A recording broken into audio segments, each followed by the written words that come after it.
సమస్యలు అయితే కొన్ని ఉన్నాయి. యా సార్, బ్రహ్మానందం గారిపై దాడి ఈరోజు అసలు తెలుగు ప్రేక్షకులు కావనియండి, ఎక్కడున్న కోట్లాది మంది అభిమానించే ఒక గొప్ప నటులు, ఆయన మీద ఈ సనాతన దాడి.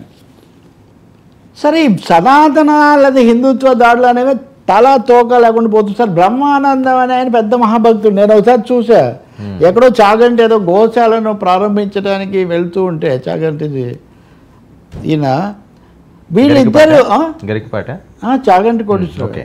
ఆ గోశాల ఆయన ఏదో పెట్టారు, ఆయన గోవులను పోషిస్తూ ఉంటారు. బ్రహ్మానందము తనికెళ్ళ భరణి పరవశించి నృత్యం చేయడం చూస్తాం మనం, ఆ స్థాయిలో ఉంటుంది. మిగతావి కూడా అలా, కానీ లోక జ్ఞానము అన్ని విషయాలు ఉంటాయి. ఆయన మొన్న సావిత్రిబాయి ఫూలే సభలో మాట్లాడాడండి. మీకు అందరికీ తెలుసు, సావిత్రిబాయి ఫూలే సతీమణి తొలి మహిళా టీచర్గా ఆమెను గౌరవిస్తారు.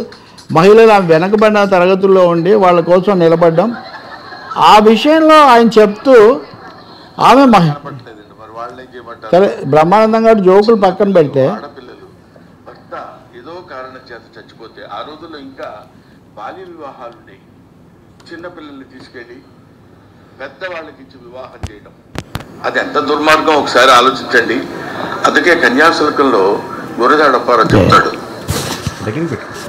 పుత్తడి బొమ్మ పూర్ణమ్మ అనే స్టోరీలో ఏం చెప్తాడంటే, మీరు జాగ్రత్తగా పరిశీలించండి, 10 ఏళ్ళు 9-10 ఏళ్ల పిల్ల పసికందు, దానికి ఏమీ తెలియదు. దాన్ని 60 ఏళ్ల 70 ఏళ్ల వాడితో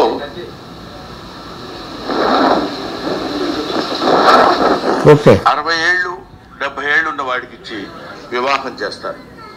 వివాహం చేస్తే ఆ వివాహం చేసిన వాడికి అంతకుముందే భార్యలు ఉన్నారు. ఆ భార్య చచ్చిపోయింది. భార్య లేకుండా వీడు చచ్చిపోతే వీడికి స్వర్గప్రాప్తి ఉండదు. కాబట్టి భార్య కావాలి. భార్య కావాలి కాబట్టి ఒక అమ్మాయిని తీసుకొచ్చి ఇతనికి ఇచ్చి వివాహం చేయాలి.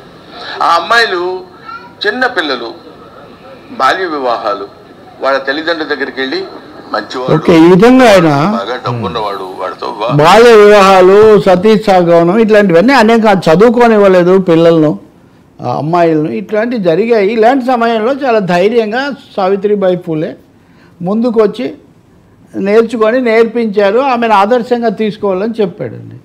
అలాగే మనువు చెప్పాడు, నా స్త్రీ స్వాతంత్రం అర్హత అని, ఇట్లాంటివి చెప్పాడు. దీంట్లో నిజానికి తప్పు పట్టాల్సింది ఏముందని ఆయన చెప్తున్నాడు. పూజారింటను పుట్టిన చిన్నది పుత్తడి బొమ్మ పూర్ణమ్మ అని పూర్ణమ్మ కథ రాశాడు గురజాడ అప్పారావు. కన్యాశుల్కాన్ని ఆయన రెఫర్ చేశారు, కానీ నిజానికి పూర్ణమ్మ కథ. కాసుకులోనై తల్లి తండ్రి పుట్టడి బొమ్మ పూర్ణమ్మను ఒక ముదుసలి మొగడికి ముడివేసిరి. ఆమె తీరా వెళ్ళిపోయే ముందు అత్త వాళ్ళకి వెళ్ళి నమస్కారం పెడితే చల్లగా ఉండమని దీవిస్తారు వాళ్ళు. దీవెన వింటూ పక్కున నవ్వాను పుత్తడి బొమ్మ పూర్ణమ్మ అంటాడు గురజాడ. అంటే ఆయన ముసలానికి చేస్తున్నారు, వాడు ఎప్పుడు కదా అప్పుడు పోతాడు, మళ్ళీ బాలవితంతునే వస్తాను అని. దుర్గను ఆమె ఎప్పుడు పూజించింది, ఏ ఏ వేళల పూచే పువ్వులు ఆయే వేళలు అందించి బంగారు దుర్గను భక్తితో కొలిచాను పుత్తడి ఇంత కొలిచిన పూర్ణమ్మ చివరికి వచ్చేసరికి ఆమె ఇవన్నీ తట్టుకోలేక అందరూ అయిపోయి మళ్ళీ కొలనులో ఆమె మునిగి చనిపోతుంది.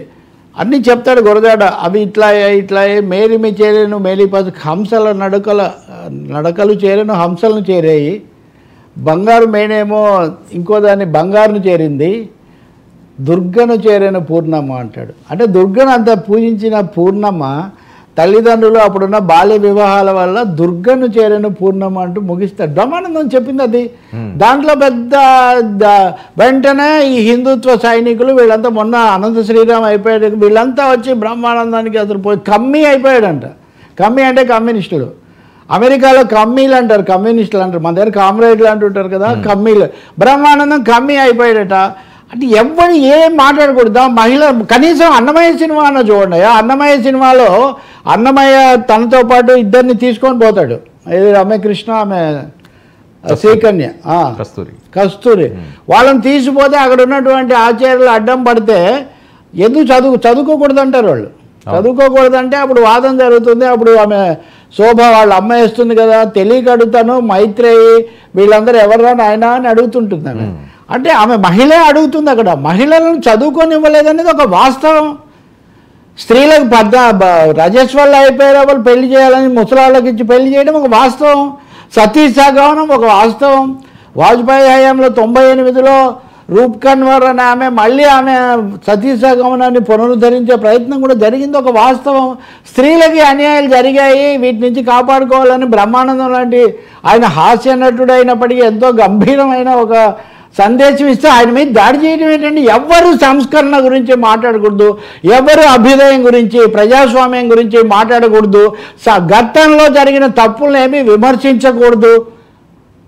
వీరేశలింగం గారు ఎందుకు పుట్టాడండి? గోదావరి తీరంలో వేదంలో ప్రవహించే గోదావరి అమరధామంలా శోభిల్లే రాజమందిరం. నాకు చివరికి ఏమంటాడు, కొట్టుకొని పోయే కొన్ని కోటి లింగాలు వీరేశలింగం ఒకడు మిగిలిన చాలు అంటాడు ఆత్రేయ. అంటే వీరేశలింగం చేసిన ఘనకార్యం ఏంటి? బ్రహ్మ సమాజాన్ని స్థాపించాడు, వితంతు వివాహాలను పునర్వివాహాలు కూడా చేసుకోవచ్చు అని చెప్పాడు. అదే కదా ఇప్పుడు బ్రహ్మానందం చెప్తుంది, కొత్తగా ఏంటి? ఆయన మీద దాడి ఏంటి అంటే, ఎవరి మీద ఒకరి మీద దాడి చేయాలి, ఎవరు సనాతనాన్ని, ఎవరు కూడా మత ఛాందసాలను ప్రశ్నించకూడదు, ఎవరు భక్తినేమి అనలేదు. ఆయనే పెద్ద భక్తుడు, యాజ్ ఐఎమ్ టెలింగ్ యూ. కాబట్టి ఇలా ఎవరిని మాట్లాడనివ్వకుండా చేసే పరిస్థితి చాలా దారుణమైంది. దీని నుంచి బహుశా బ్రహ్మానందాన్ని సమర్థిస్తూ కూడా అనేక వీడియోలు కనిపిస్తున్నాయి అదృష్టవశాత్తు. అసలు మన పరిశ్రమ, చిత్ర పరిశ్రమకు ముందు నుంచి ఆ లక్షణం ఉంది, సంస్కరణ స్వభావం. మళ్ళీ పెళ్ళి ఇప్పటిది కాదండి, ఎప్పటిదో మళ్ళీ పెళ్ళి సినిమా వైవీరావు కాలం నాటిది, నాగయ్య గారు హీరోగా ఉన్నప్పటి కాలం నాటిది. వర విక్రయం మంచిది కదని అప్పుడే నాటకాలు, చింతామణి నాటకం, అన్ని సంస్కరణ. మన నాటకాలు కానీ మన సినిమాలు కానీ. సో సంఘ సంస్కరణ, దేశభక్తి ఇట్లాంటి వాటికి పేరు పొందినటువంటి తెలుగు గడ్డ మీద ఒక ప్రముఖమైన నటుడు, అందులో గిన్నీస్ బుక్కి ఎక్కిన నటుడు, గిన్నీస్ బుక్కి ఎక్కిన నటుడు ఒక బాధ్యతతో ఒక సందర్భాన్ని బట్టి చెప్తే ఆయన మీద దాడి చేయడం చాలా అనాగరికం. ఖచ్చితంగా చెప్పాలంటే అనాగరికం, మౌఢ్యం, ఛాందసం. ఇది ఎంత మాత్రం కూడా ఆమోదించదగింది కాదు. ఒకటైతే ఎవరు అభ్యుదయంగా మాట్లాడకుండా నోరెత్తకుండా చేయగలమని వీళ్ళు భావిస్తున్నారు, కానీ అది కుదరదండి. కలిసి పాడదాం తెలుగు పాట, కదలి సాగుదాం వెలుగు బాట అనే ఒక పాట రాస్తాడు బలిపీఠంలో శ్రీశ్రీ. కాబట్టి తెలుగు జాతి ఎప్పుడు సంస్కరణ దృష్టితో ముందుకే పోతుంది, కానీ ఈ ఛాందసానికి ఎప్పుడు లోనవుతుంది. ఇందాక చెప్పే కదా నేను, తిరుపతిలో జరుగుతున్న ఘటనలు ఇవన్నీ ఇలాంటివి 2-3 ఉన్నాయి. ఇప్పుడు అనంత శ్రీరామ్ ఇంకా సమర్థించుకుంటున్నాడు. మొన్న మాట్లాడింది చాలామంది చాలా విస్తృతంగా చూశారు, చర్చ మొదలైంది దాని నుంచి. ఇప్పుడు ఈయనను తీసుకొచ్చారు, ఎవ్వరు మాట్లాడకూడదు. Sir thank you so much Rao garu. ఇది